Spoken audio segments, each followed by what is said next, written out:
thank you for joining us on the second episode of the Trash Panda Film Society. At this point, it's your fault.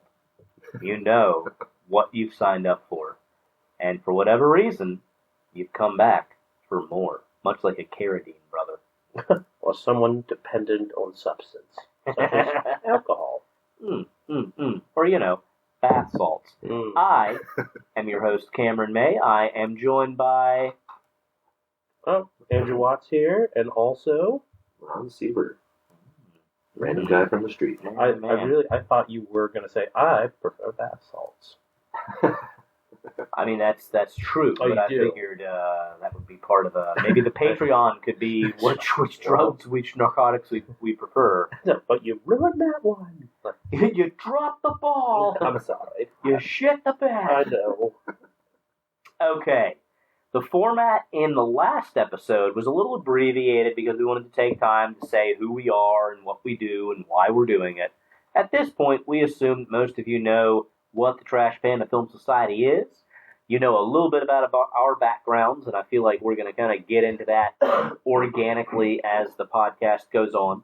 So, I feel like, other than hearing some words from our mostly ethically above-board sponsors, we're going to try to cover 3 movies per podcast. So, last time we just did 2. Yeah, that's right. Yeah.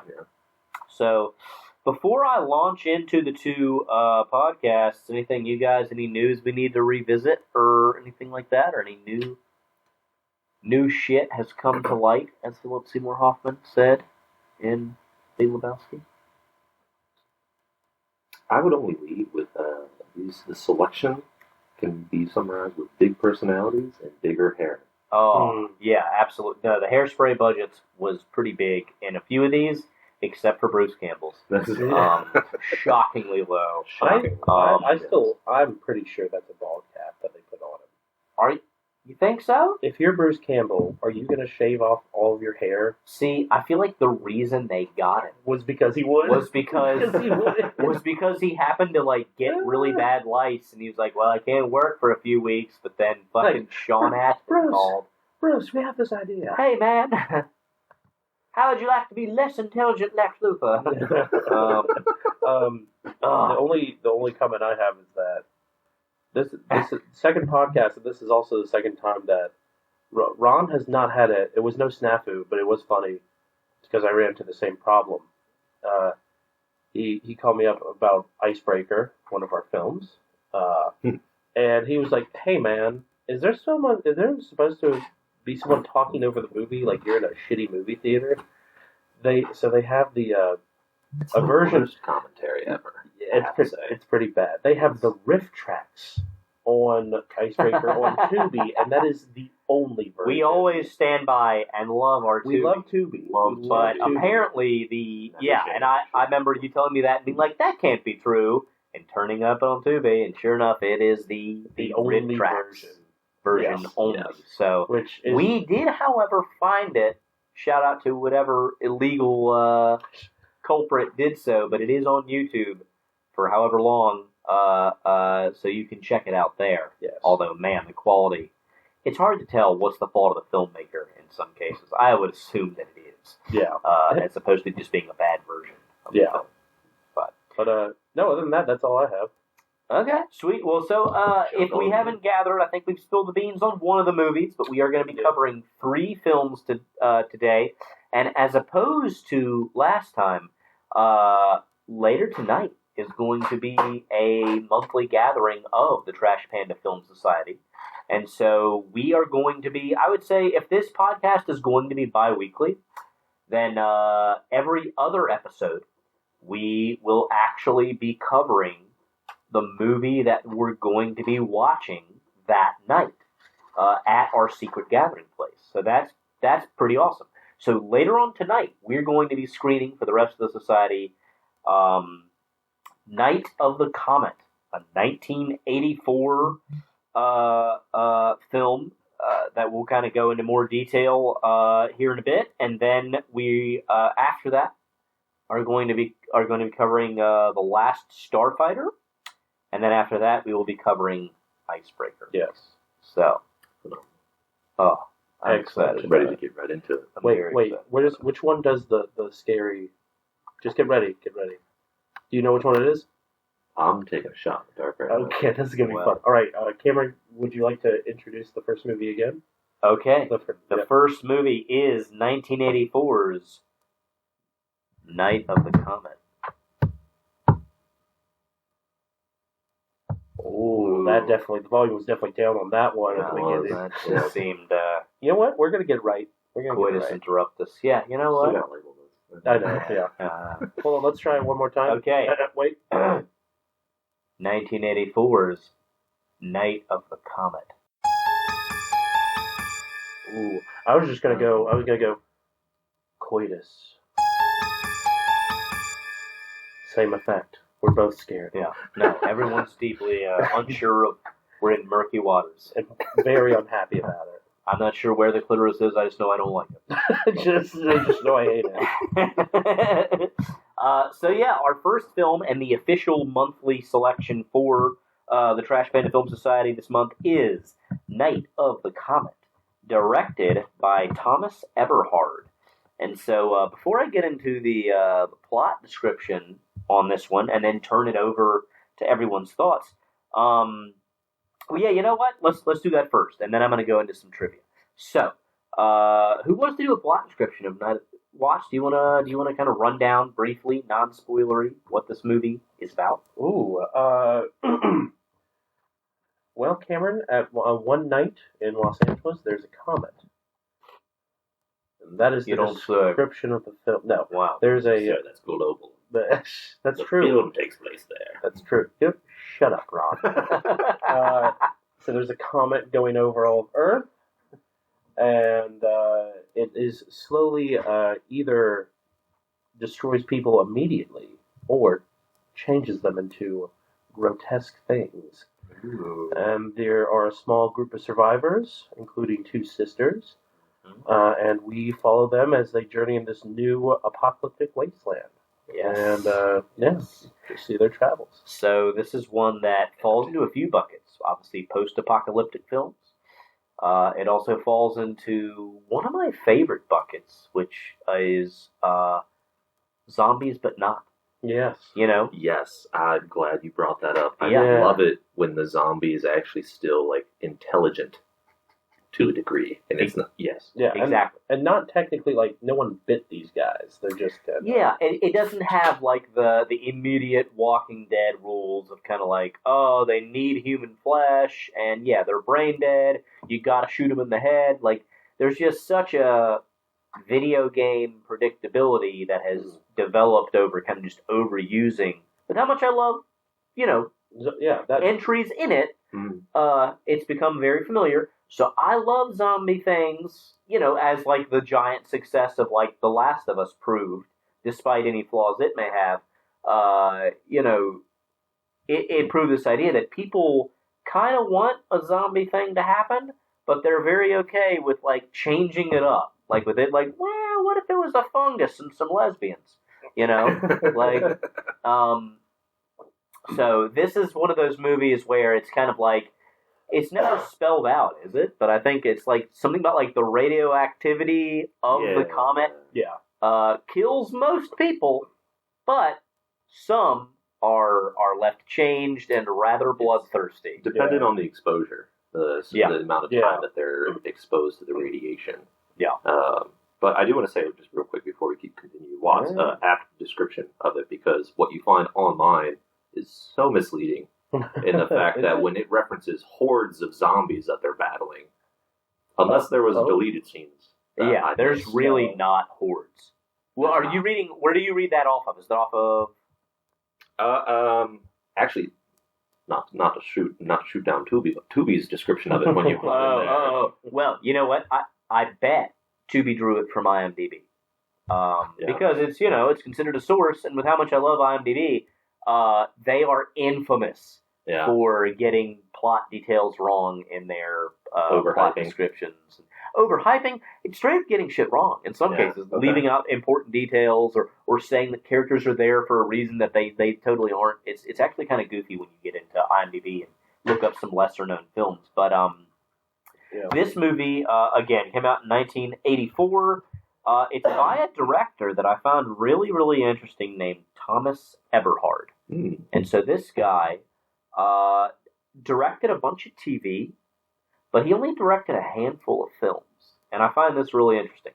One of them, obviously, Night of the Comet, is actually one of my all-time favorites. It's why I slotted it for this movie. I think it's just so much fucking fun. It has no right to be as good as it is, and also for like no one to know about it. It's really invisible. Yeah. Actually, a big shout out to Shout Factory. The label came out with a Blu-ray probably about 7-8 years ago, and then a 4K after that.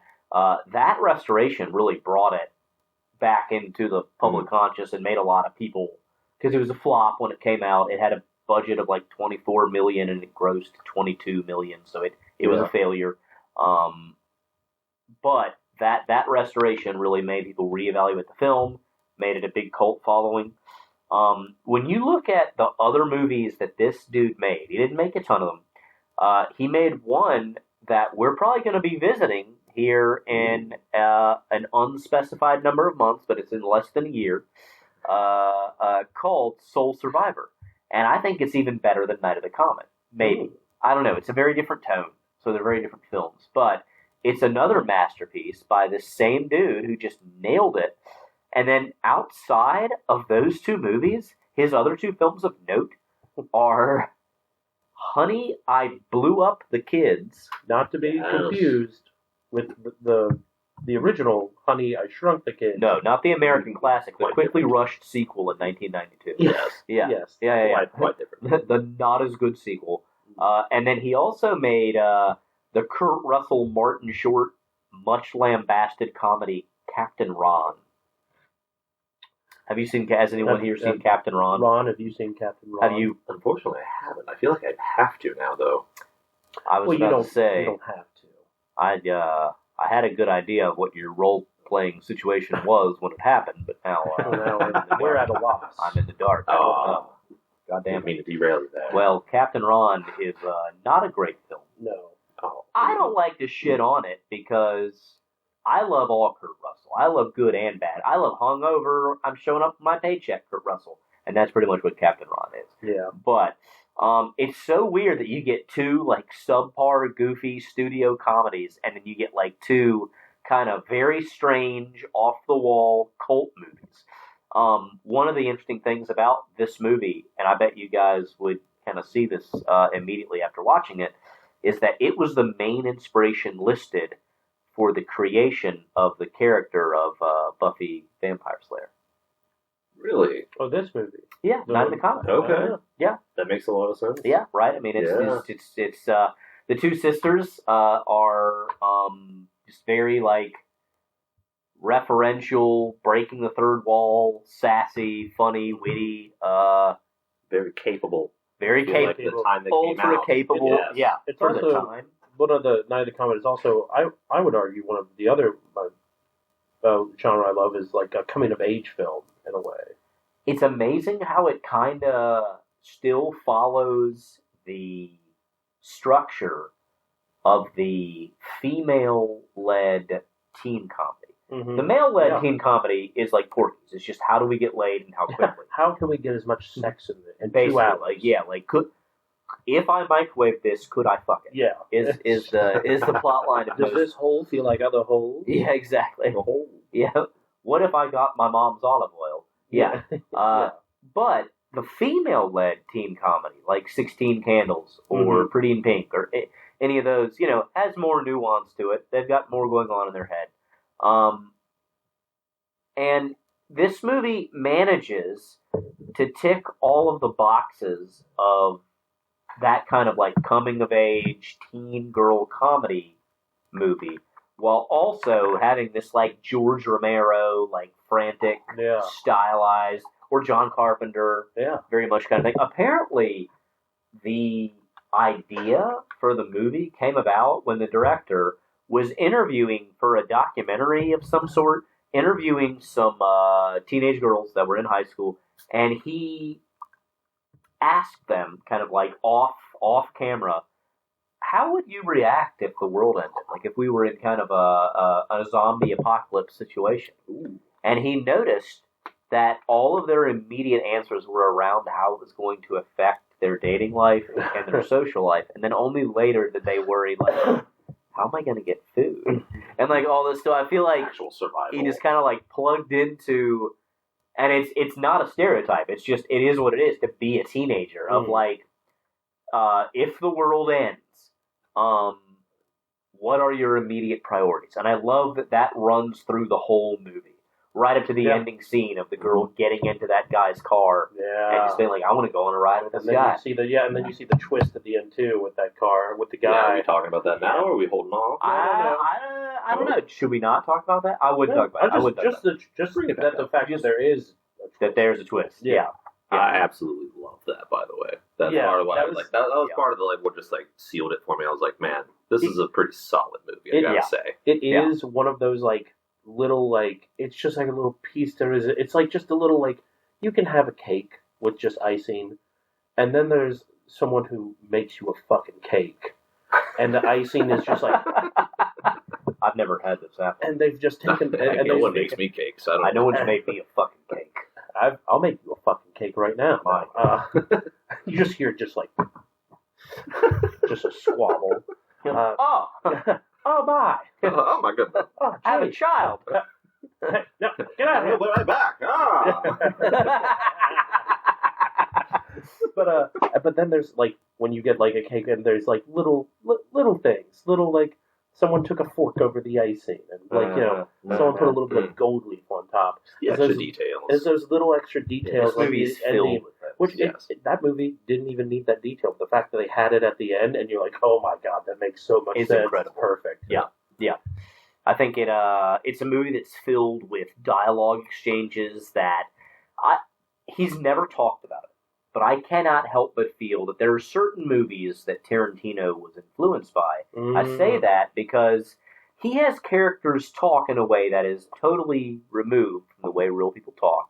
Because he just always thinks, what is the coolest possible thing that a character could say at any given moment? Yeah. And this movie is filled with that. Right down to that throwaway character who says, I'm not crazy, I just don't give a shit. Like, I love... Like, there's just so many one-liners that just fucking... I actually think I highlighted that one. Mm-hmm. Yeah, that was a really solid one. Yeah. It's such a cool movie. It has an ultra, just like, bubblegum 80s aesthetic. Yeah, and I think a lot of that has to go with her, the main lead, the actress, Catherine Mary Stewart. Catherine Mary Stewart. Regina Belmont. Yeah. Like, there's some movies that you watch, like... And you see the main characters, and you're like, all right, what's your deal? It's like, your deal is nothing, and you're kind of not good at this. But she is so, like, charismatic, funny. Just so funny. Adorable. Oh, yeah. Cool. Yeah. You immediately fall in love with her. The fact that she's working in this theater, and then she decides that she's going to, like, stay the night in the projection room to sleep with her boyfriend, and you're like, I'm in love with this person. Yeah. Also, it's like her boss. Make it for $15. Yeah. My God. Also, her boss is like being like, do your job. Wash your hands. Like, those popcorn oils cause cancer. Yeah. Like, and she's her boss is like, who's just like a shuckster to begin with, is like, hey, go do your job, and she's like, no, I'm gonna play this arcade game. Oh, dude, and she rules at this arcade game, which is automatically just. They knew their audience. She's also good at arcade games. They knew their audience of just like desperately horny teenage boys. Yeah. But she lands it with just total realism almost. Like you buy into it. So charismatic. You buy in. Yeah. It's her first time she's ever on screen and talking. You're like, oh, you're a professional actress. Yeah. She definitely holds the movie in large part on her shoulders. Although I will have to also sing the praises of Kelly Maroney, who plays her sister, Samantha. And they're back and forth. They're, good. Yeah. It was pretty stellar. I will say, though, she had to grow on me. At first, I go into these movies. Main one. Oh. She had to grow on me. I go into these a little negative. I want to be kind of like the opposite opinion on this thing. I want to be, nihilist. Exactly. I understand everything. No. The only thing that I had that like was like a turn off initially was just like why they make like a woman who's a gamer. She's enjoying this video game, but she looked like she was about to murder someone the entire time. Just dead focus. It's called focus, Ron. You just said it. Yes, I understand that, but she came off like a serial killer, like she was torturing someone, and I was just like, oh my god, why? What's going on here? What is happening? What are we getting into? And then she's the open jaw, like just the deadpan. I was like, oh my god. Back when video games cost like quarters at a time, that's what you did. It was you jaw lock button. Yeah, you kidding? This is warfare. This is what Sun Tzu wrote about. You kidding? This is Sons of Anarchy. Yeah. Japanese samurai wrote books on this kind of stuff. Fucking Bushido. Yeah. Let me tell you. I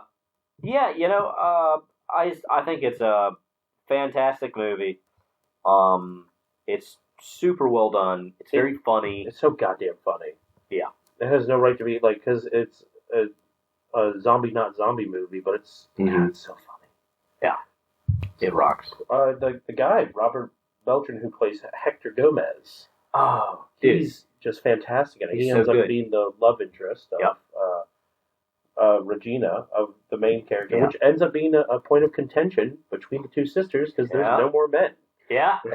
I love that they get into all this like weird shit like that. It's so cool. Oh, yeah. Very well written. Oh yeah. Also, and I will say this for the ghouls, as I call them. The first time you see one, pretty fucked. Is this the cop?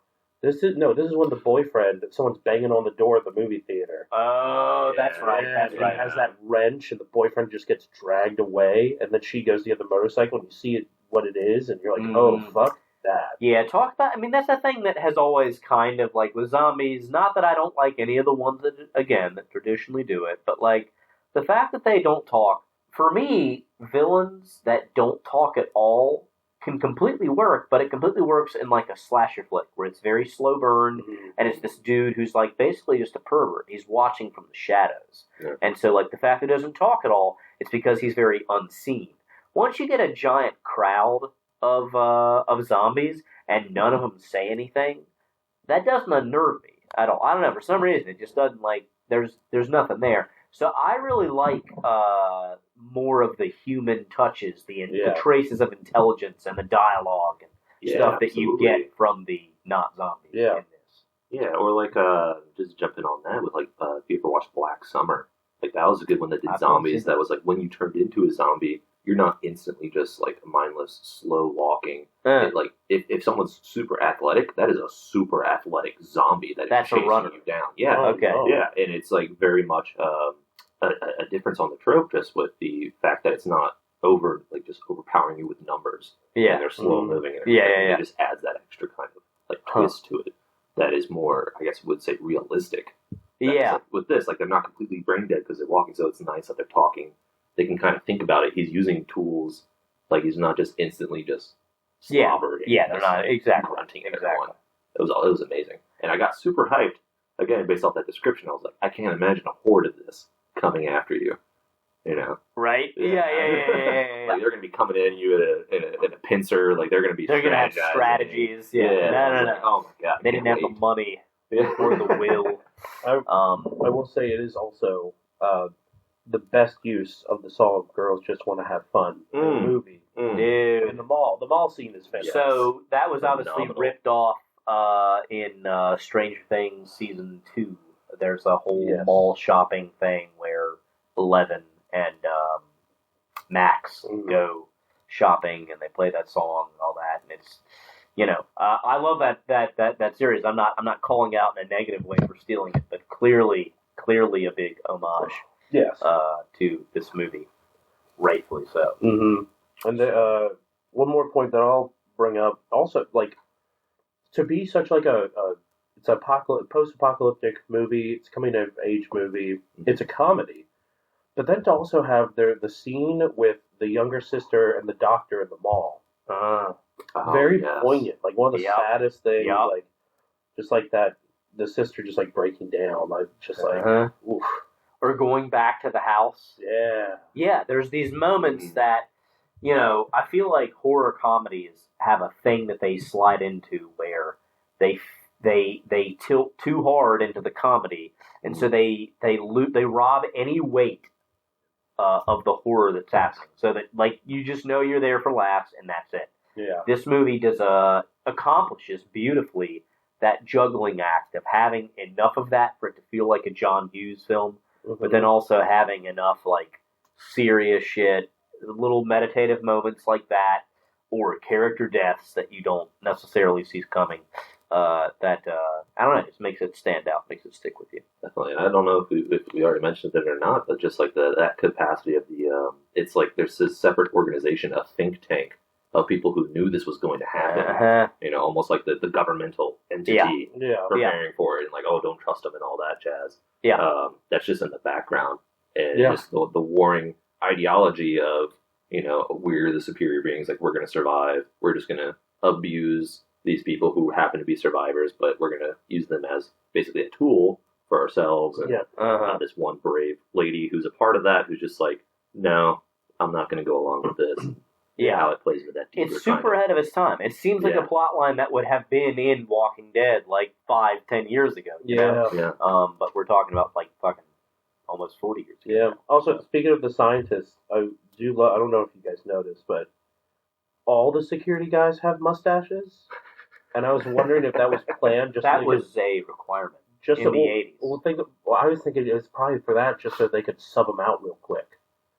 Like when you needed like dead bodies or whatever, it's like, all right, everybody's gonna go shave real quick. It's gonna have a mustache, and that way, when you die, we'll just recycle you in like John Wick stuntman. I was gonna say the John Wick stuntman thing. What you see is as fight scenes progress, everybody starts with full beards, and as he kills people, his next wave of victim has like a mustache, and then they're all clean shaven. Yeah. Like, as he shoots them, they start shaving them down until eventually they look like a ward and a cancer kids, and you're like, I don't know how I feel about this, John. I'm just saying. He's still just, like, reloading, pivoting, boom, boom, boom. Oh, my God. All right, so I think the verdict on Night of the Comet, unless anybody else has anything to add, is it's fantastic. And you should check it out. Hector Gomez, True American Spirit. He just drinking Miller Lite at the end of the movie, pretending to be a drunk cowboy. Hell yeah. In a ruse. I mean, pretending. Solid ruse, but also the entire time, though, at that ending, I was just like, why are we hanging around? Why are we trying to traumatize this poor kid? Like, if you know what happened, just drive away. Like, why are we sitting here to celebrate? No. They need to know, Rob. They need to know. Okay. Masterpiece of film. Can't believe not as many people have seen it. Still terribly, terribly underseen. For sure. But it is now very seeable on streaming services, on Blu-ray and 4K. So by all means, check it out. You owe it to yourself. Yep. Absolutely. Okay, sweet. Well, should we? Let's hear from our sponsors, guys. Yeah. Let's see what. See what Global Corp's doing. Yeah. All right. Well, and here's a word from our sponsors. What's the one thing that's wrong with food today? It can taste delicious, but you're not an exorbitantly shallow person who wants for the classy luxuries of life. Who needs all that prepping, cooking, and cleaning associated with eating? How much time does all that stuff take out of our lives? Way too much for sure.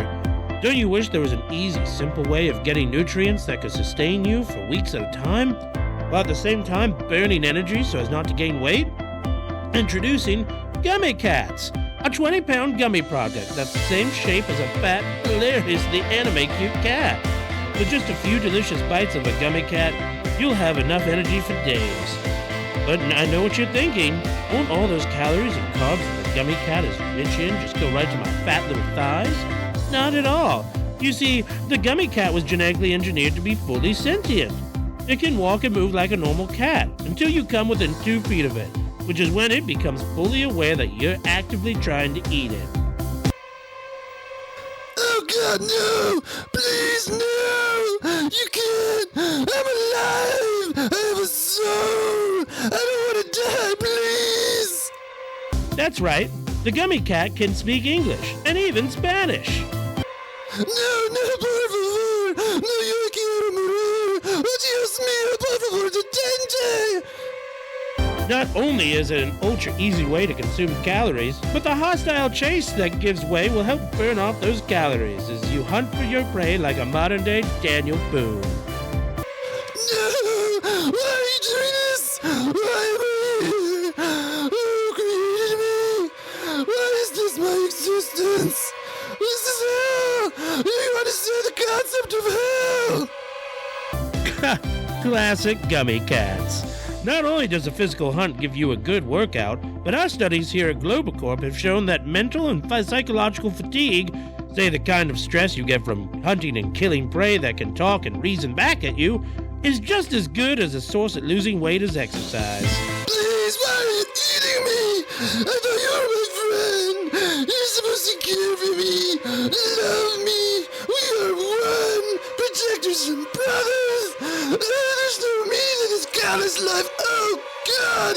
What is God? Who did this to me? The psychological stress will not only give you pause at what kind of man you become, but will also test your mental fortitude, since we've spliced in memories from genocide survivors into the brain mass center of all gummy cats. Please, God, no! I have a family! I have children! Young Michael, you'll be 8 this winter!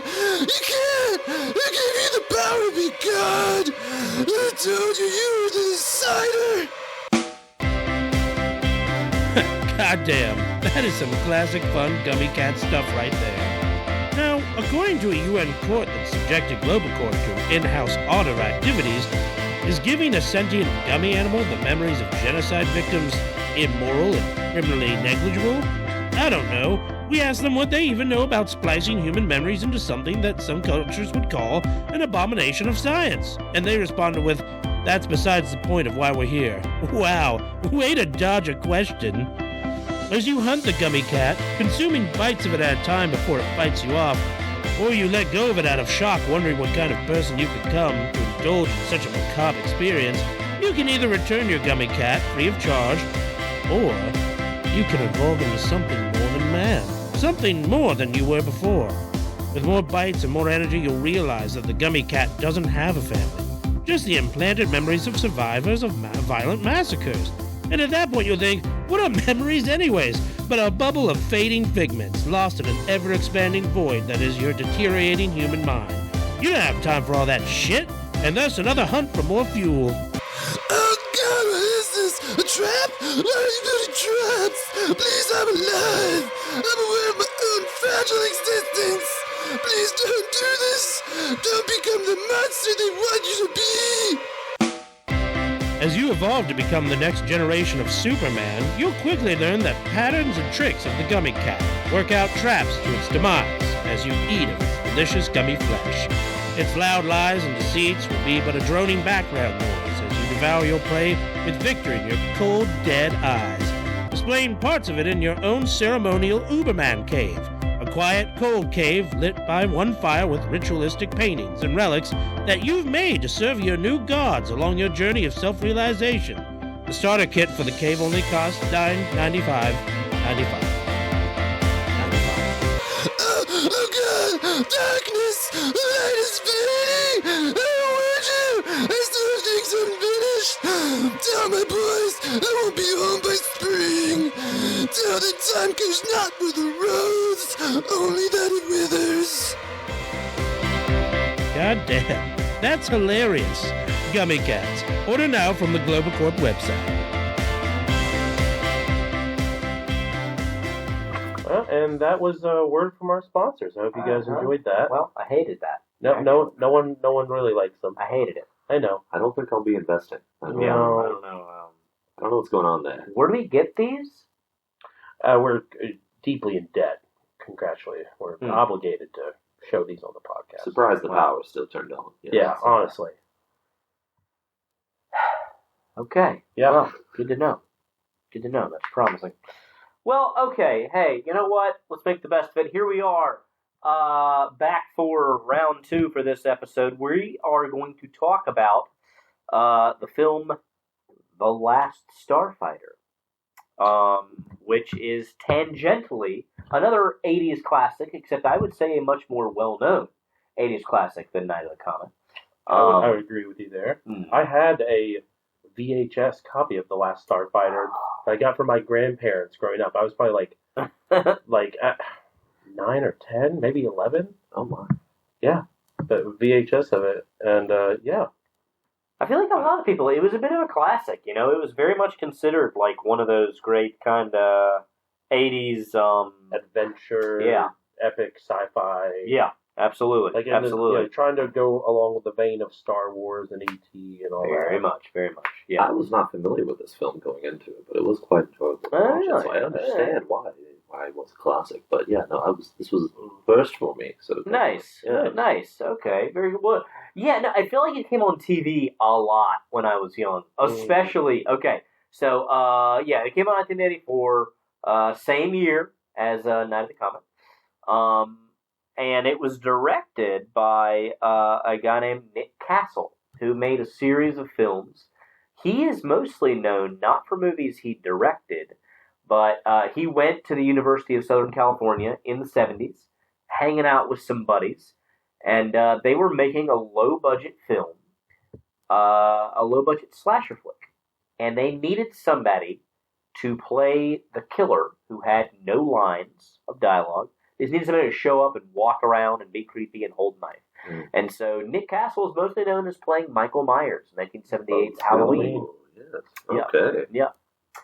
Which is kind of neat. And so, you know, this falls into a subgenre of 80s and early 90s films where video games had finally really, like, hit the mainstream in a way, I think, because of affordable at-home consoles and arcade games just becoming massively popular, part of the zeitgeist. Yeah. And so you get a series of movies, you know, that, like, you could call this, you know, selling out, not being artistic. But it's a case of, you know, marketers and, you know, marketing research people in the studio system seeing a trend and knowing that they need to be a part of it. And in the 80s, you had a series of video game movies where they're like, hey, we got a bunch of little playing video games most of the time. How can we make that cool? How can we make... We'll have to edit that out. Nope. Staying Staying in. We can believe that's about it. Staying there. Yeah, just like, how can we make money off of children? You know, like, how can we make the hero as opposed to the linebacker? Like, we've got a lot of movies with Stallone, Schwarzenegger is the main guy. Yeah. How do we make that little guy who plays with himself and has beaten Dragon's Lair 9 times? How do we make him the hero of the movie? So there was like this subgenre, and I'd say the two movies that are most well known are Tron and this, where you know, between Jeff Bridges and who's the main actor in this? I did have it, but Lance Guest. Lance Guest, who also is the main or one of the two main protagonists in Jaws 4. Oh, he plays Brody's son. Is that The Revenge? Is that the one with Michael Caine? Yes, the it shark is. cutter? Hell yeah. It's the one where the shark literally roars like a Tyrannosaurus Rex at the end. It's my second favorite Jaws. Scientifically accurate. Take that. We'll talk about that later. We need to talk about where you got a degree, Ron. Take that back. Second favorite Jaws. Oh my god. Depending on the day and how drunk I am. Okay, that's fair. That's accurate, yeah. But you know, it falls into this whole thing where they said, how do we make these little nerdy kids who play video games the heroes of a movie and make the amount of time that they're frittering away playing shitty video games the reason that they can save the world, right? War games is another one, right? Yeah. War games, Matthew Broderick, where it's kind of like, hey, because you played this game all the time, you can stop nuclear annihilation. You know, so there's all these very just escapist fantasy scenarios that are catering to a kid very much like myself at the time, right? Yeah. So they knew their audience. I do love how they knew their audience, but also like The Last Starfighter is about this kid who he's a high school aged fellow growing up in a trailer park. High school student. Yeah. How humans would say that. That's what I said. A high school age. A high school aged good fellow. Aged fellow. A dapper man boy. Dapper child. Don boy, Yeah. child man. Handyman taking care of the trailer park. A high school student, yes, who's pretty handy with stuff, always having to fix things. Yeah. And they, for some reason, have a arcade game. Oh, At no, the no. office. At the trailer park, yeah. Isn't it outside of like a diner or something? So that's like the main office for the trailer park. Okay, that's yeah. where the So, arcade located. There's a arcade game there. Starlight, Starbright. He's very good at it. He's so good at it that one day he beats it. And when he beats it, it turns out these video games that are all over the world It's such a cool concept. they're Really actually well done, made yes. by interstellar alien organization that is in the middle of a war with these very draconian, very violent other aliens, and the arcade serves a purpose to A find war they're losing. a war they're very badly. losing, Like, and they need help. in the so-called frontier in space, and these video games The help them space determine equivalent of Oklahoma. of the Badlands. Yeah. You see. No one's ever actually been there. This No. game is a test. Yeah, this game is a test to see who the best pilots in the galaxy are. And he beats it, so now he has to go help these aliens fight and win this war, being a starfighter. Yeah, when he wins the game, it's like you've been qualified for intergalactic Top Gun. Yeah. Basically. Which also, by it's the way, fucking brilliant. yeah, It's really cool as a concept. I It enjoy was it. a great concept, but I was just like watching, like during watching it, I was just like, why is the entire trailer park so invested? My in this favorite arcade scene. game? My favorite they're like, scene. he's about to beat it. He's going for the record. It shows Like- the escapist fantasy, the whole thing. Yeah. How you have the entire trailer park. These dudes that should be into mostly rape and meth. Yeah. Take time Drinking light beer. out of their day. Yeah. They go, oh shit, Richie's going for it. Yeah. And they all leave their trailers and they crowd around him Yeah. and cheer. It shows the wish fulfillment of the Yeah. whole. Some guy's about to hit his wife again. He hears it. He goes- He's like, Melinda, you're lucky. I got to go to the front office. Exactly. I'll see you at the next family reunion. Yeah. Also, it also goes to like understanding the culture, but it's still pretty funny because it's like, yeah, because he's seen as like this smart kid, but all he does all day is like play video games. And like at one point, someone goes like, "That's one smart boy." And it's like, well, or autistic, you know. Well, yeah, I mean, towards that aspect though, just the fact that yes, this is talking about playing video games and like that whole trope and everything like that. He still has a smoking hot girlfriend that he goes out to Silver Oh, But Lake. that's part of the wish fulfillment thing. Yeah. Yeah, This exactly. is you. Which, by the way, By the way, smoking hot girlfriend, played by Mary Catherine Stewart, Yes. main character of Night Catherine of the Mary Stewart. I am so sorry. Catherine Okay. Mary Stewart. Yes, plays Maggie Gordon, from- girlfriend from. Lead of Night of the Comet. Yeah. So also Little carryover, another. I love it. She is playing an arcade game in Night of the Comic, and this is an arcade-based game. Yep. So that's our tie-in, folks, Yeah. for these two films. And you have all these people around her, right, who are being like, "Why do you go out with that loser? We should go out and drink in my truck." What a much better time, Yes. you know. Sign me up. Nah, and so he is approached by a man. What's that dude's name? Who's the character name? Centauri? Centauri. Yeah. Centauri. He's approached by this guy who's just like dressed like Humphrey Bogart in the 1940s, and he's an alien who tells him the true nature of the video game. That it's a training program that he's needed for an urgent mission. He's really what sells the whole movie in a lot of ways. Is the actor who plays Centauri. Robert Preston. Yeah, Robert Preston, and it was written specifically for him. And he, Centauri fucking rocks. yeah. He's awesome. It was near the end of his life, sadly enough. Really? Wow. He was in a ton of movies, like starting in like the 40s. So like he'd been acting for like 40 years. Apparently, the writer director Nick Castle really wanted to work with him, and very much wrote that part in mind for him, which is kind of cool. And apparently based off of some other roles that he had played in the past, so there's some sort of interconnected universe, if you will. But yeah, it's really cool. And by the way, if this sounds familiar to anyone, Ernest Cline, whom I love to death. But Ernest Cline is now, 3 books in. He did Ready Player One, which obviously Spielberg, and Ready Player One is clearly influenced by this. But then even more blatantly so, his second book, Armada, is like a blatant remake of like a kid beats a video game, finds out that video game was a test for fending off an alien invasion. Who's this? Ernest Cline. So are we just talking about Ender's Game? No, that's same concept though, right? Kind of.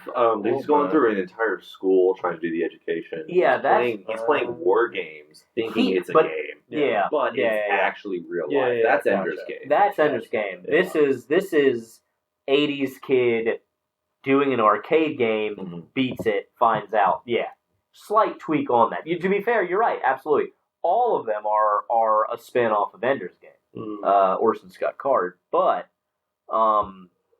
Armada by Ernest Cline is literally this movie with more pop culture references. It's like if Kevin Smith had made Last Starfighter, is basically. Oh, I want to see that now. I mean, it's not a movie, it's a book, but it's a fun time. It's really good. I want to see Kevin Smith make Last Starfighter. Maybe he'll do Armada.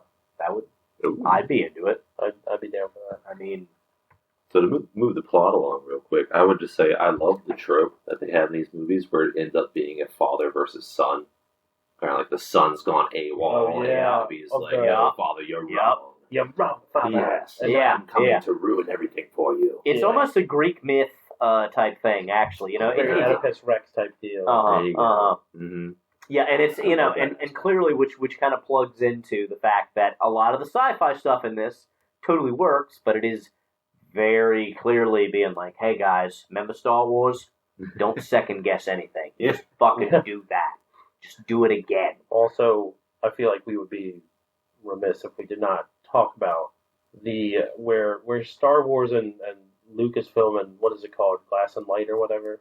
Industrial Light and Magic, yeah. Industrial Light and Magic does look truly like magic compared to the atrocious graphics of this film. Yeah. So my god. This movie, Lord, was one of the first. Tron's another one. But I feel like Tron managed to pull it off better than this. Okay. And then there was a TV series called Babylon 5 that came out roughly the same time that started to dip their toe into the CGI. When you look up this movie, it's one of the first ones to be like, hey, we're going to use computer graphics to simulate the space fights and create all that shit. And then you look at it and you're like, oh boy, don't. Yeah. Well, the code was cracked with Jurassic Park, because in Jurassic Park, Spielberg said, hey, we're going to use CGI and we're going to blend it with real models. There you go. And then that's what Peter Jackson did. That's what pretty much everybody has done since then. This movie just, that pulls you out of it for sure. Which is such a shame because like the whole film itself, like it's shot so well. Like the scenes where there's actually people, like it's so beautifully shot. Super well made. Yeah. Go ahead, Ron. I was just gonna say, just because the time that it was made, like looking back and just like thinking of it personally with me, it didn't really pull me out of it that much. Like I understand, like it's like you clearly you notice it. Yeah. But you kind of just wave it off because you're just like, I mean, it is like the first of it. So like, you're right that Jurassic Park kind of cracked that code and everything. But you're just watching and you're just like, yeah, it's CGI. That's not real, I bet you have more of the right spirit of it in that, and I think that's part of what having it be like that you have the video game entry point kind of helps. That it's kind of like it almost isn't supposed to look real. It should look like a video game. Video game, exactly. But at the same time, when did this movie come out? I mean, 1984. So I mean, this is Star Wars. decade before Jurassic Park. To give. So here's the thing. You're right. But Star Wars came out in 1977 and looks so much better. Yes, and yet Jurassic Park looks better. But okay, there was zero CGI in Star Wars. I know, and so I will give it a pass for that, for being one of the first. But then, like, perfecting CGI, or at least not perfecting, but advancing it, 1994 is Jurassic Park. But just like right at that weird transition point. I think that's why, because, like, while I did have it on VHS as a child, I really did have to rewatch it because I did not remember much of it. Yeah. And I think one of the reasons was because of, like, looking at it, and probably, like, this is, as a kid in the 90s, so I was spoiled by, obviously, CGI from the 90s. Yeah. And looking at it, I was probably like, what's that? Yeah. Like, why does it look that way? But yes, I will give it a pass for being the first of its kind. Oh, totally. For me, my negative is actually a pacing thing. I think because the plot is great, but once you get past the gimmick of video game as training for real life, it becomes very, very run-of-the-mill, you know how this shit's gonna end kind of thing. Okay, It's very well done, but like you know what it's doing. It's an hour and 40 minutes. This is a quibble. This is not a major thing. It should be an hour and a half or more like an hour and 20 minutes. It needs about 20 minutes shaved out of the back half of the movie. Yeah. Because there's really they act like there's more suspense involved than there is, because you know what's gonna fucking happen. That's fair. But I will say, I think a part of that, which I think added some time, but was also still great for the plot, was the fact that, like, they essentially abducted this guy. Yeah. And they're like, oh, you're a great fighter. You're coming with us. Yeah. You're coming here. He fell into, just walked into a stranger's vehicle, and then next thing he knows, he's passing Saturn going into intergalactic war. The most way people and from that stuff for me, that stuff for me is less interesting, almost, than when they cut back to the girlfriend and to the family. By and the like way, the charade. The workaround they get for having him go away is brilliant. And that's exactly. Dude, that's what I was getting at. It's brilliant. And that the actor, the guy, what's his name? I forget now. The main character, like, you really see him being able to act in two roles in this. And you're like, oh, you actually can't. You're like a great actor. Yeah. You're a phenomenal job. Yeah. They create an android to take his place. Yeah. Looks exactly like him. Obviously, the same actor. Like, they're doing that. Yeah. To fill in his role, because he's off they're trying to use him as a starfighter and fighting this war. They don't want to cause a ruckus because technically Earth is not a part of this organization. They insert this thing. This, I forget what kind of. There's a term. Android. Yeah. Which, by the way, was my talk about like moments of like little like 8-year-old me that were traumatized by a film. This came on the head. Yeah, this came on TV. This came on TV. I'm like 8. I'm at my grandmother's house. There's the scene where the mom comes in to check on him, and his head is under the blanket. Mm-hmm.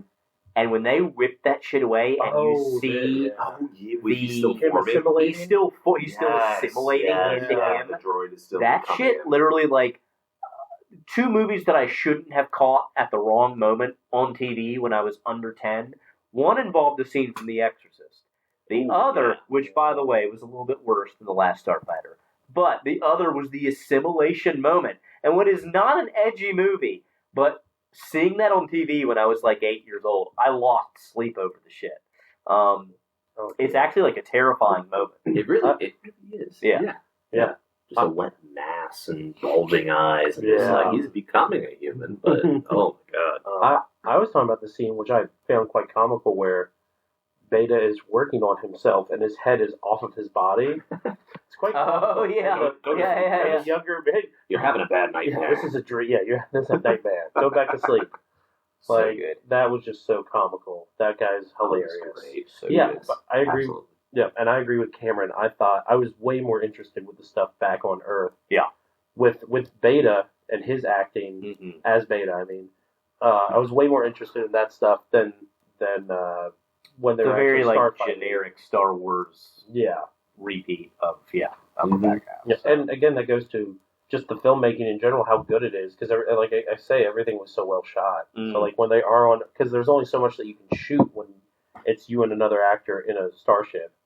But when you're actually the stuff at the trailer park is like, you can actually flesh stuff out. It's amazing how they make that trailer park have so much personality. Dude, that make you want to hang out there and that very opening. picturesque. I love the folksy opening with the dog and the cat and the kid brother with the helmet and just shoot. That opening is fantastic. The scene with the arcade game when he wins it at the arcade game. It's like at night everyone's drunk, but they make it so believable and so much fun. Just a tight-knit family in this trailer park. Yeah. Exactly. I mean, talk about how Armada is a direct remake, but if you look at all of the trailer park stuff in Ready Player One, the stacks is what they call them. It's these stacks. Yeah, I mean, it's clearly an homage. That's an author who has been deeply influenced by this movie. So, pretty cool. Yeah. Pretty cool. So, yeah, I gave this one like a 3.5 out of 5. Is it a masterpiece by any means? No. But, it's a great time. It's very beautiful. Exactly. It's not going to be Night of the Comet level. Yeah, it's not as good as Night of the Comet. No. Yeah, but you know how it ends. Yeah. You see it coming. There's that tension at the end, but no, you don't buy into it because you know how that's going to go. So. Yeah. But it's still definitely so much fun. So much fun. So I think we have another quality movie here. I can only imagine that we're going to have a third really quality film for the ending. I can't imagine that anything else would happen. Yes, why else would anything like that happen? Yeah, and I think before we get into that, unless anybody else has any other business, we should cut to a word from our sponsors. Take it away. What's the one thing wrong with cats these days that you wish you could fix? Not enough muscles. Introducing Muscle Cats, a genetically modified species of house feline that have several strains of Piedmontese cattle DNA stamped into their genetic makeup. If you're wondering what our cats look like, go ahead and look up a Piedmont bull. See that stocky fucking beefcake? Now imagine all that sweet, sweet ripped muscle inside a 45-pound cat. Muscle cats jump higher, kill mice quicker, and live only up to 25% of the lifespan of a normal shitty cat. Have problems with tiny little ankle biter dogs? Not a problem with muscle cats, since you'll have to get rid of those little wailing rats you call pets because experiments have shown that, on average, there's a 99% mortality rate when any dog under 30 pounds lives in the same household as a muscle cat. Now, are there problems? Of course. Any new cutting-edge project will have kinks in the road. Is there a problem with muscle cats attacking children under the age of 12? Maybe. But now your children have a chance to grow through adversity that they might not have had before muscle cats. And we're willing to donate up to $5,000 into a Caveman vs. Sabretooth college account fund for any of your children that make it up to 5 weeks with a muscle cat without any severe injuries.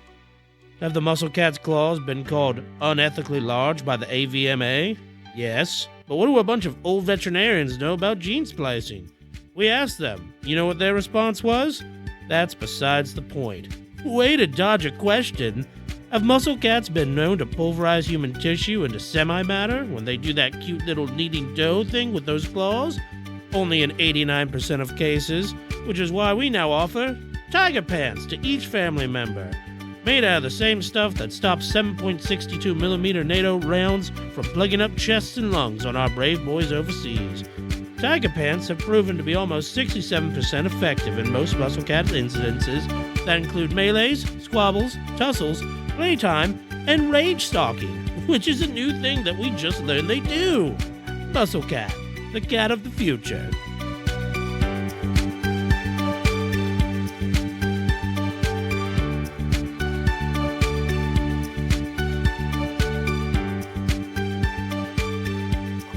And that was a word from our sponsor, unfortunately.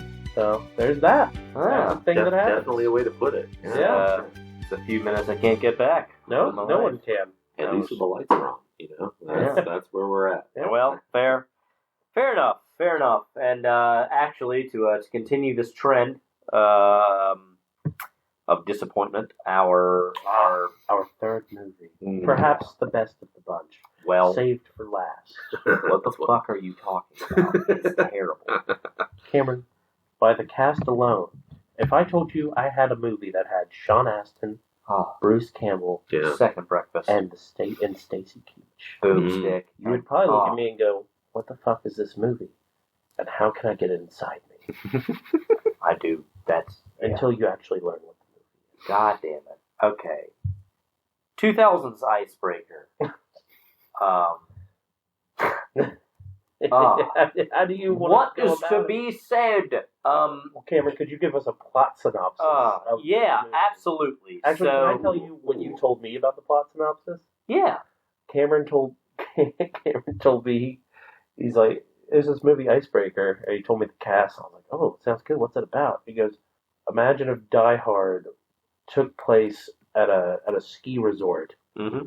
And Bruce Willis was played by Sean Astin, and it was not very good. Yeah, that's it in a nutshell. You basically have a ski resort for, after the second time seeing it, reasons still not quite clear, but a little clearer as to why terrorists seize control of the ski resort, of the ski lounge, and take hostages, and the target that they want to blow up. It's still a little hazy, but it's a little bit better. I guess. It's still not great. Did they ever mention what the true target was? I think Bruce Campbell was just a nihilist, right?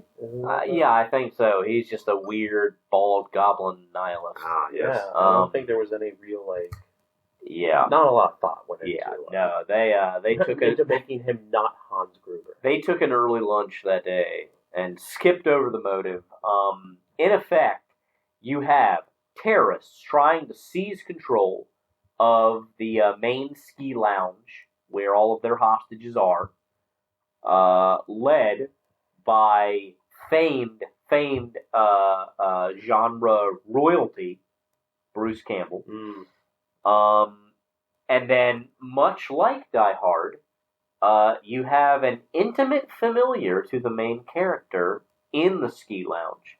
His fiance, Sean Astin's fiance, happens to be one of the people taken hostage, Yes. along with her dad, played by sexiest old man of all time, Stacy Keach. Yes, the formidable Stacy Keach. Yeah, my God, the Godfather. Sir, I don't give a fuck about your country, Stacy Keach. Also, if anyone doesn't know who Stacy Keach is, literally just go look him up, and as soon as you see his face, you're gonna be like, "Oh, that guy who's been in all those movies I've seen." One, you're gonna need a towel from all the cum, but just from seeing that face and mustache, just my being God, like, my God, that's what a man. he was mostly known for playing Mike Hammer, the Mickey Spillane private detective, in an HBO series that lasted about 10 years. He also did all of Hemingway's audiobooks. So, like, they imagine, like, what would Hemingway, man with, like, multiple safari hunts and abortions and divorces, his voice. name. His His voice alone. is fucking incredible. I love Stacy Keach. I mean, it's a national treasure. If you need a more updated look at who he is, or might know who he is the main skinhead. He's the head of the skinheads in American History X. That's right. He was also prominently featured in the show Blue Bloods as well, because him and Tom Selleck are good buddies. Yeah. I forget who he is. He's like I think he's like the mayor or something. He shows up occasionally, like every few episodes. Stacy Keach will show up. But anyway, he is there as the father of Sean Astin's bride-to-be, to be like, I really think you should not marry this fat fucking hobbit.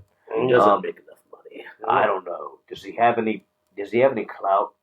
How many people are under his control? Like, he's got this very outmoded view. Take care of you. What happens the next time the communists try to seize the capital? Is your ski bum boyfriend going to take care of you? What's he going to be doing? Having second breakfast? Tomatoes, bacon. I was so disappointed in the fight scene that took place in the kitchen. I was really hoping he was going to grab a pot in the pan and smash someone. Oh my God! I wanted him to get some boiling water and throw it at somebody and say, "Boil 'em, mash 'em, stick 'em in the stew." Something. Yes. But here's the weird thing about the timeline in this movie. By the way, to circle back to the end of the plot, if you haven't used your context clues, Sean Astin is the fuck-up ski instructor who fills in for, like, he's the chubbier John McClane in this Die Hard remake. Which, by the way, Die Hard remakes, that was a whole fucking thing, guys. Yeah. When Die Hard came out, get Under Siege, where it's like, what if it was Steven Seagal, and he was a little bit chubbier, and it was in a submarine, and he was the chef? Yeah. Because what the fuck else would he be? It's on Battleship. There is a submarine there. But... That's right, yeah. And then, like, what's the one? It's called Sudden Death. It's in a... it's in an ice hockey arena. Ice hockey. With Jean-Claude Van Damme. Is Jean-Claude and Powers Booth. Yeah. Who automatically makes any movie better. Yes. It's better than this. For sure. There are so many movies where, and here's the thing, in the 80s, action movies got bigger and bigger and bigger to where I feel like Rambo 3 kind of was the apex of like, yeah, man, our dude is out there in Afghanistan riding camels, shooting down helicopters with explosive arrows.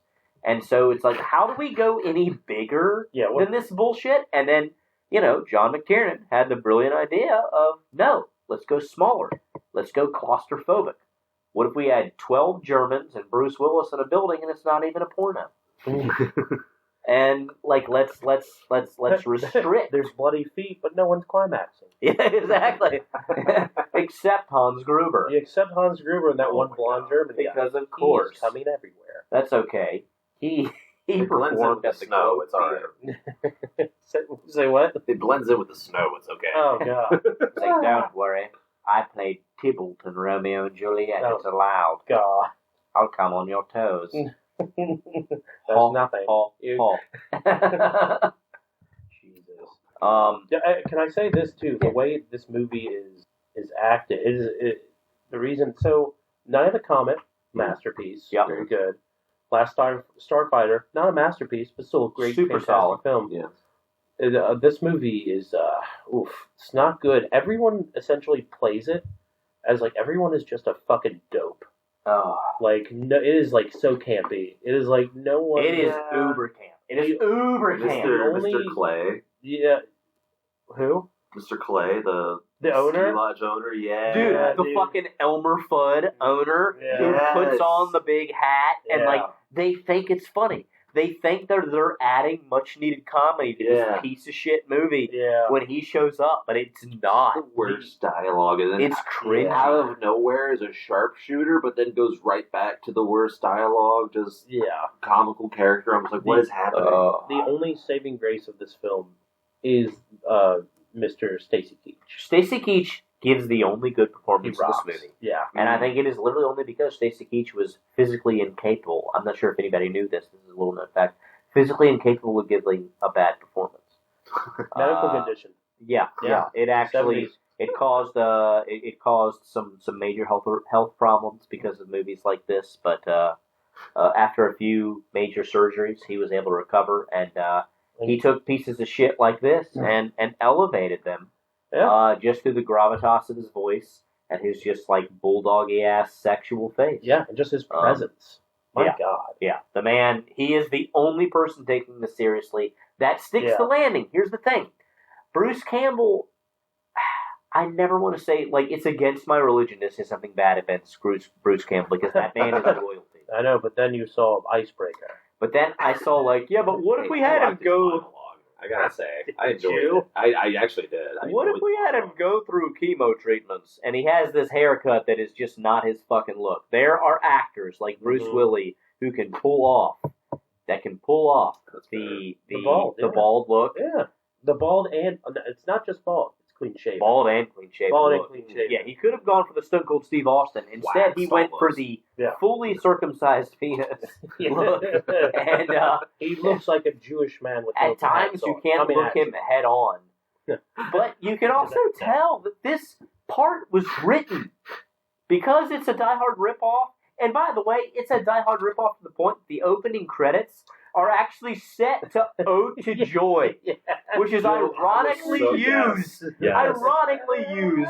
brilliantly used at the ending of Die Hard, and they use it for the opening credits of this piece of shit. Yeah. But just to showcase the to be like, overcrowded if you didn't slopes know. and everyone just hating their lives just be and like, trying to get up there. Look, guys, it's Die Hard. Remember how that other Venom movie was the thing? also had this copyright-free music? But, like, you can tell that Bruce Willis's part was written for a British man. Campbell. Yeah, it was written for Bruce Campbell. No, you said Bruce Willis. Oh, God. I'm sorry. Yeah. That Bruce Campbell's part was written for a British man. Bruce Campbell is one of the great actors of our time, but he's a very blue collar. He does two things very well. He does overconfidence very well, being like just very sure of himself, very like overconfident of himself, brilliantly. Yep. And he plays a blue collar, uneducated dude. I thought you were going to say hits women. Well, that's a byproduct of that. I That's expected true. it during this movie. I did too. I was surprised. I was like, what? She was asking for it. There are so many moments when, like, they're running down the team. He's like, yes, well, I have someone covering the slopes. I believe, perchance, I have mentioned her before. And to hear Bruce Campbell with a straight face say perchance. Say shan't. I've never felt, and shan't, I've never felt before now what it felt like to anti-ejaculate. But I felt at that moment something was sucked up inside of me and died where it couldn't be reached. See, I thought it was just the script. I thought he did a good job of delivery, but I think he was He did his best. Yeah. No, it's not his fault. It's not his fault. Yeah. But it not only is it just a bad script, but it's a script that for his character was not meant. No, it was not meant for someone with that accent. For him, Yeah, that's fair. You know? Okay. It was meant for a British man. Yeah, it was meant for a British man, or at least somebody from the UK. Definitely not somebody from fucking like Minnesota. No. Who worked at a Lowe's. It was at least meant for who was in the 44-inch chest or whatever. Who was in Sexy Beast. Oh God, yeah. Ben Kingsley. No, not him. Ian McShane. Bigger guy. Ray Winstone. It was meant for Ray Winstone. Even Ray Winstone. I'm saying Kingsley would have been perfect. Even Ray Winstone would have been better at delivering these lines. Dude. Perchance. Yeah. Shot. It's a case Forget where the ETA. It has died a painful death. yeah, exactly. Jesus Christ, Bruce. It's just very clearly. I'm trying to remember the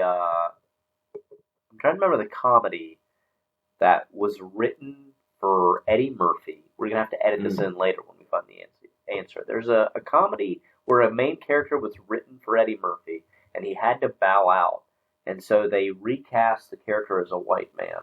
Oh no! And they had somebody like Jim Belushi, I think, play the part. And when you watch the film, it's very painful. It's setting back race relations by every frame. You go like, oh no, don't say it. Oh, that's not for you, Jim. Like, like watching the Starship Enterprise just careen into the Rockies. You're like, oh no. It's pretty dreadful. But the whole movie has something that by and large does it no favors in that. But at the same time, it adds a fondness for me. And that now, we get lots of shitty movies now, but they're mostly made by Netflix, and they are Netflix original movies, right? Okay. And because of that, they're given a level of budget so that they don't look bad. The problem with most, like, Ryan Reynolds movies coming out right now, and, like, every other Netflix thing, is they all look the same. They're made for a very low budget, but Netflix has this thing where they demand uniformity. That everything has, like, the same blue light filter. They have the same aesthetic. The same Junkie XL-esque soundtrack. It's just this very play-by-numbers thing. Like The Gray Man has the same aesthetic as that one with Ryan Reynolds and Dwayne Johnson and Gal Gadot about the team. Yeah, absolutely. Blue Ticket or Red something. Yeah, I remember what it's called. That's how unmemorable they are. Yeah. That Netflix just cranks out these movies that look the same, feel the same, and sound the same. And so, in a way, it gives me a yearning for the Asylum film There are times where I go, I miss when a movie didn't have $3 or a dick to suck. That it looked like it was filmed on a porno semi-HD camera with just like only house lights and just actors that weren't given a script. Yeah. They looked Asylum films. Yeah, Asylum was known for it. They looked at the people doing porn and they're like, if you put your clothes on, I'll give you an extra 50. Exactly. That's good for you. You can call your dad back. Yeah.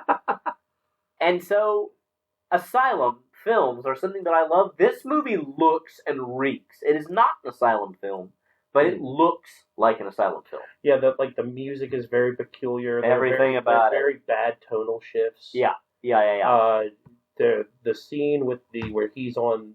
Is he on a skateboard or is he on skis? Dude, he's on a snowboard. Snowboard. Yeah. And that snowboard chase is like rocket power gone porno. The still frames where it's like, hey, it's still the actor. And he's just like, bobbing his head back and forth, arms out for balance, but then it cuts to like the stunt doubles doing all the jumps. I'm like, oh my god, it's terrible. Yeah, it's terrible. And I think you're right though. I think I do prefer that over. I'd prefer that to over millions of dollars. Even if it's higher budget, the carbon copiness that we get now of a Netflix. So that's something going towards it. Other than, man, another way to pitch this movie is, what if we spent just as much time with the terrorists as we did in Die Hard, but they're all really bad at their jobs and really fucking lame. They don't even have personalities. We spend so much time with, the lady we spend so much time with the terrorists as things go wrong in their plan, where they're like, we tried to cut the power, but it didn't work. What's going on? And there's all these holdups with them where you're just watching the longest episode ever, Dirty Jobs. Well, and I love, so I do love how they're not incompetent when they're up against the FBI. So when they're up against federally trained agents, and when the agents are trying to go up the hill. Yeah, that's one of the best parts of the whole movie. It's like a war scene. They're just going up there into the fight. Yeah. It's like this army of feds trying to make their way up, but they have the high ground. Yeah. That's the best scene in the movie. I know. Sandra's just holding off the FBI with 3 guys. Yeah, dude. Because they got the high ground. Yeah. So, and that scene, A, awesome, really cool. Yeah. But B, I love how it's wow, these guys are super well trained and they're doing great. They're killing these FBI agents. You know what's going to put a stop to them? Chubby Sean Astin. Yeah, that's who they chubby snowboarding Sean Astin. Little ski instructor. They didn't account for that in all of their plans. By the way, didn't count on an overweight ski instructor. And I love how during the chases with him and the other guy, the Bruce Campbell's second in command. Francis? I think so. I'm not sure.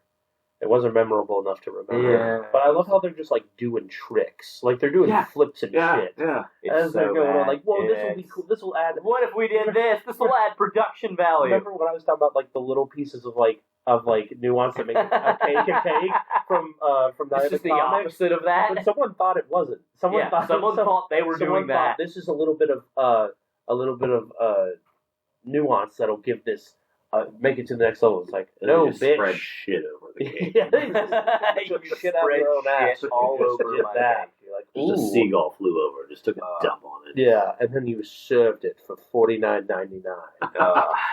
My God. But they're very efficient until it gets to the main wonky idiot dude. The main character is ooh, I'm so out of my realm. It's this is a very silly affair. Yeah, it's just the worst and most pointless death of the entire the bad guys getting erased. That whole chase scene where it's oh, what's in my pockets? I'm just gonna throw it over my shoulder. It just happens to hit someone in the face. I think the last item though. I'm pretty sure that was the memoir that the main guy hands to him, and it's get this posted, let them know why I'm doing this, and he just uses it as a comedy tool to throw it over his shoulder to escape the bad guy chasing him, like a Mr. Bean sketch. Oh my God, it is. Yeah. When they think they're adding an appropriate level of comedy, they add a Looney Tunes level of comedy. Yeah. And And again, that goes to like these weird tonal shifts where it's like it's supposed to be a high stakes chase because it's about like weapons of mass destruction, what have you. At the same time, the tonal it's all off, and the music is like wonky and funny, and it's like, should we feel tension or should we feel like we should be laughing? Like, what are we doing? Yeah, we don't know. It's ridiculous. The summary of that scene where he pulls off and he's like celebrating, and then just like 6 FBI come out of the brush, fully loaded machine guns, just like what are we doing? Like I don't know what's happening. Yeah. Where were you before? Yeah. This entire fight where he's running for his life. Like, what are you doing? Yeah, it is ridiculous. The third movie usually in our lineup is going to be a B level, or I would even argue C level movie. But I would say, as opposed to both Night Beast and Night of a Thousand Cats in the last movie, which had the budget constraints and in some cases the quality constraints of this movie, we kind of found a level of lovability in those that, like, despite their limitations, despite the goofy shit, I love you love it. Yeah. And also Night of Thousand Cats, like low budget but still, and low brow, but still like pretty well done. Exactly.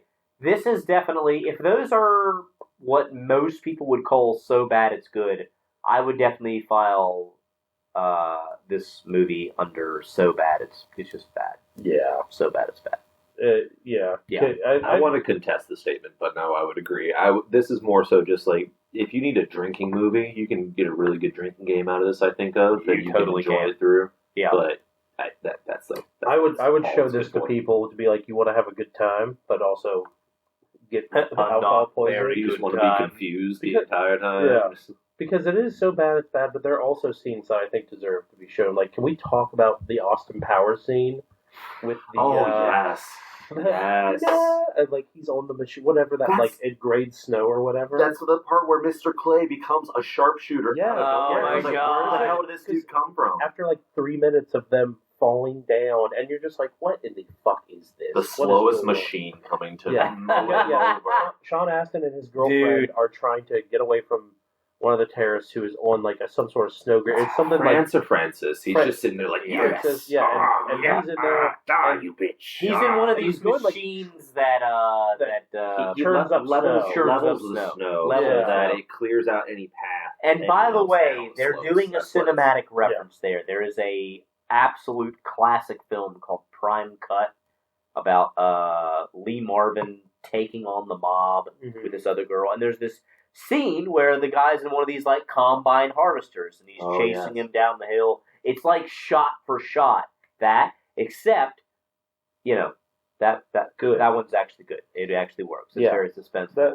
and that also not stupid. Yes, and the way that scene ends is the owner Clay, the owner of the of this whole ski lodge, shoots the terrorist with a rifle. Yeah. Shoots him in the chest. Yeah. And he kills him. He's like leaning out the window. When he gets shot, and he goes like, oh no! This might be... happens to pull back. And pulls back, as a dying man does. Yeah. Pulls back on the brake. And pulls back on the forward motion and stops it right before it drops murder them. Yeah. Sean Astin's girlfriend. Very also, considerate. It is my favorite. I can't remember if this exchange happens before or after that happens. I feel like it might happen after, but I'm not sure. My favorite exchange of the whole movie is with Clay, the owner of the resort, and his second in command, that girl. And the exchange is this, and again, Clay, it's time to kick it, Tilly. Tilly says, before. What? It's before. Okay, it's before. It's time to kick it, Tilly. What? Ass, Tilly. Ass. Again, just like what a weird fucking like. I mean, it was. I love it. In their minds, they were like, "This is it." Yeah, this is the T-shirt. You could see what they were trying, but just failing to do. They're just like, the government can't help us. If the whole movie had been that, though, it would have been a I feel like we would know it better. That's the problem. Yeah. There's so many movies that it almost. We could have followed around retarded ass Elmer Fudd. Clay. the entire would time, love to do that. and I would have been into it. Yeah. We also could have followed around action dad Stacy Keach while he punches foreigners and tells his daughter who she can marry. I would have been 100% down for that shit. Yeah. But instead, we found the lowliest of hobbits. Yeah. To be the worst ski instructor ever. Yeah. Which, by the way, timing-wise, if anyone's wondering, the Lord of the Rings films largely, they filmed all 3 Lord of the Rings movies at once in pre-production. It was like a couple years production, starting in like 1999. And so by the time the first movie comes out, Fellowship of the Ring, in 2002 or 3, something like that, they have already filmed all the movies, and that's about to markedly change Sean Astin's image and career and all that. This movie came out in 2000, like right before the first movie, and you can pretty much tell timing-wise that, they filmed this movie in 2 weeks. And so it's strange. He's at this stopgap where he probably just needed to, like, make the rent, or, like, buy drinks for a party. Or he heard, hey, Bruce Campbell's attached, Stacy Keach is attached. Yeah, he heard the rest. Ooh, this sounds great. You like Die Hard, don't you, Sean? Die Hard, don't you? Yeah. What, do you like skiing? Oh. The last thing that I have to say about it is, I really fucking hate that ranger that is supposed to be the comic relief. Oh, when God. everyone in this fucking thing is just comic relief. The, like, other dude. Yeah, who, the other dude who, like, when the FBI agents show up, he's like meant to be the comic relief. Like, but everyone is that. I got a wife and kid at home. I can't be here. I can't actually do anything. Yeah. It's literally somebody remembered that, like, Reginald Vell Johnson was there for Bruce Willis to talk to in Die Hard. They're like, yeah, but what if his fat ass was in the building with him? Yeah. But did nothing. Yeah. And, like, it's like, wait a minute. That would just make you resent him. Yeah, no shit. And it does. It does. It does. And we're not also going to give him no factor of believability whatsoever. Oh, no. He's a silly, silly boy. Well, Stacy Keach for the win. Yeah. That's all I'll say. Action dad Stacy Keach for the win. Yeah. Yeah. Ladies and I don't gentlemen. know where he got that rocket launcher at the end, by the way. It doesn't matter. Why does that matter, Ron? I was very confused. I was expecting something to happen with the machine gun he had already acquired, and then nope, upgrade. No. He found a rocket launcher. No, they didn't have Stacy money. Keach. No, yeah, they didn't have money for squibs. Only When explosives. Stacy Keach fires a machine gun, it upgrades to a rocket launcher. Yeah. Ron. You should I forgot. know I this. should. Ron, I you forgot. silly bitch. Yeah. My God. We have taken time out of our day. My God. I showed up here. Prepared. I showed up here. I pissed my pants. I had a highlighter. I lost it. Watts ate it.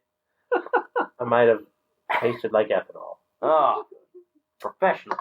No, this is probably the sole movie to skip in today's triple feature lineup. But be sure to watch Night of the Comet and The Last Starfighter. Both, one a masterpiece, the other very, very watchable. And we thank you for joining us. Yeah. And we hope that you... Fun. Yeah. Hope you enjoyed it. Yeah. We'll see you next time. I hated all of this. I missed the doctor's appointment. Oh my God. Well, Your yeah. blood in your urine. You should have not skipped that. But they said it was fine, though. Not the doctor, the homicide doctor. Good Christ. Hey, you guys want to go to Community Inn? No, we're done now. Oh, You were asked to leave. I know. Going now. I'm going right now. All right. Yeah. All right. We're in there. We're locked in. That is coming through pretty solid, pretty I'm good. not, How you feeling about am I close enough to the mic? Is yours? Should You're I not hearing lick it? anything? No. So that must be the headset I had last time then, because I really wasn't. Because that's right. Yeah, we had this happen last time. Yeah. Oh. So take These out tiny pansexual headsets. 3. I don't know. Shortly after. My Is it- God. Guys, is that bad? He had a massive erection. Oh. Went out the way you came in. Jewish? All right. Drop it down to Chinatown. Drop it down like a Weinstein. I have warrants in at least 8 counties. Pre-2018. Yeah. Right before the pandemic. My God. All This right. is I was told. By who? People love it. By people. Joe Biden told me this. God damn it. We He paid loves for it. surveys. All You right. might remember it next week. Yeah. When he's not eating ice cream. God, that's my favorite effect we have. Hold on, wait. Celiac disease. Oh, I just got gas. White people porn from the waist up. Oh, it's too loud. No, it was just, Ron. It was just the right amount of loudness. Oh, no, you're right. That was actually Depends on perfect. what he says. Cameron, you want to give it one? Go ahead and give it one. Just say a menacing phrase. Oh. Oh, well now. Catholic priest. Total. Sorry, you were taking some time. Oh, let me have a sip. Totally organic tofu.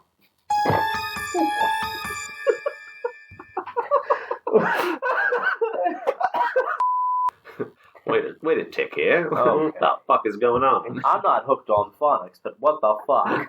Fuck is this bullshit? The power. Oh, God. Double lightsabers. I'm not counted on a second lightsaber. The Palpatine wannabe. I didn't know how to direct my powers with 2 different targets. So imagine him just filing for taxes. Excuse, I have my W-2s. I was the supreme leader of the Senate and My leader of God. the Empire. Where's your 1099 for that? No, I don't. No, don't put me on I'm hold. sorry, You put me miss- on hold. Do you know the rule of 2? What? Yeah, you know the rule of 2. What do you mean Rule it's not of 2. deductible? What do you mean there's no deductible on it? Fuck's sake, there's 2 of us. How is that not How is that swag? not? Pause it. No, he's not a dependent. But listen, no, that's not the point of the rule of 2. There are no dependents. Oh, I God. hope you got all that. Oh, I did. I don't know.